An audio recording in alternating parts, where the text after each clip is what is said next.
Hello, welcome to Sally Rebecca ബ്ലോഗിലേക്ക് വീണ്ടും എല്ലാവർക്കും ഹാർദമായ സ്വാഗതം. നമുക്കിന്നൊരു ഉണക്കച്ചെമ്മീൻ കറി വെക്കാം. അതിന് ആവശ്യത്തിനുള്ള തേങ്ങ, ഒരു അരമുറി തേങ്ങ ഇട്ട് അടിയിലുണ്ട്. 1 ടീസ്പൂൺ മുളക് പൊടി, കാശ്മീരി മുളക് പൊടിയാണ്. ഒരു ലേശം മഞ്ഞൾപ്പൊടി ഇട്ടിട്ടുണ്ട്. അത് ഞാൻ ഇത് ഓൾറെഡി ഇട്ട് വെച്ചിട്ടുണ്ട്. പിന്നെ ഒരു 1/4 ടീസ്പൂൺ മല്ലിപ്പൊടി, 1/4 മതി കേട്ടോ. പിന്നെ ഈ വലിപ്പത്തിന് ഇഞ്ചി, 2 അല്ലി വെളുത്തുള്ളിയാണ്, വലിയ വെളുത്തുള്ളിയാണ്. ഒരു 4-5 പീസ് ചെറിയ കുഞ്ഞുള്ളിയാണ്. 3-4 പിന്നെ പച്ചമുളക്. ഓക്കെ, പിന്നെ ഇതിൻ്റെ ഇവിടെ കാണിക്കാമേ.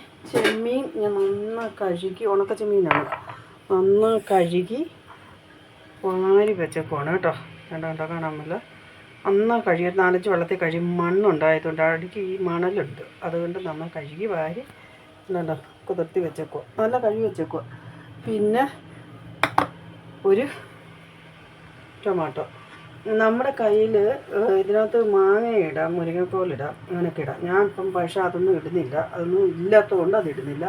ഞങ്ങൾക്കൂടെ കരിവേപ്പില കിട്ടാനില്ല, ഇവിടെ എങ്ങും ഇല്ല കരിവേപ്പില, അതുകൊണ്ടാണ് കറിയിൽ കരിവേപ്പില ഇടുന്നില്ല. കോയറ്റിൽ കരിവേപ്പില കിട്ടാനില്ല. നമുക്കിത് നന്ന വടികെ അരച്ചിട്ട് നമ്മൾ എങ്ങനെ കറി വെക്കുന്നതെന്ന് കാണിക്കാം. ഞാൻ പിന്നെ കുഞ്ഞൊരു ചട്ടി എടുത്ത് വെച്ച്, ചട്ടിയിലോട്ട് ഞാൻ അരച്ച് വെച്ച് നന്ന വടികെ അരച്ചതാണ്. അത് അടുപ്പിലൊരു സ്റ്റൗ കത്തിച്ച് കേട്ടോ വെച്ചു. 2 കുടംപുളി, അത് ഞാൻ കഴുകി പിന്നെ കുതിർത്തി വെച്ചേക്കുക കേട്ടോ. അതുകൂടി ഇതിനകത്തോട്ട് ഇട്ട് കൊടുക്കാം. വേണമെങ്കിൽ ഇതൊന്ന് കീറിയിടാം, അല്ലെങ്കിൽ അങ്ങനെ ഇടാം. ഞാൻ ഇങ്ങനെയാണ് ഇടുവാണ്. ഒരുപാട് പുളിയൊന്നും ഇല്ല. ഓക്കെ, അതിടുക. എൻ്റെ കൈയുടെ ഇതുകൊണ്ടാണ് ഞാൻ മൊബൈൽ പിടിക്കുന്നതിൽ ഒരുപാട് ഇതുണ്ട്. ക്യാമറ ടച്ച് ചെയ്യുന്നു. എനിക്കിതില്ല, മൈക്കില്ലാത്തതുകൊണ്ട്, ഇത് സ്റ്റാൻഡില്ലാത്തതുകൊണ്ട്, മൈക്കെല്ലാം സ്റ്റാൻഡില്ലാത്തതുകൊണ്ട്. നമുക്ക് ഇച്ചിരി ഉപ്പ് പൊടി അങ്ങോട്ട് ഇട്ട് കൊടുക്കാം. കുറച്ച് പൊടി ഇടുക, പിന്നെ ബാക്കി പിന്നെ. ഓക്കെ, ഇനി അതോട്ട് വേവട്ടെ, അപ്പോഴത്തേക്ക് വരാം. തിളയ്ക്കാൻ തുടങ്ങി.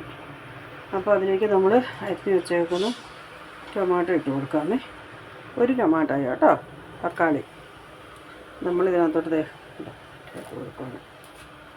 ഓക്കെ, എന്നിട്ടൊന്ന് ഇളക്കി ഒന്ന് യോജിപ്പിച്ചിട്ട് അതൊന്നും കൂടെ വേവട്ടെ.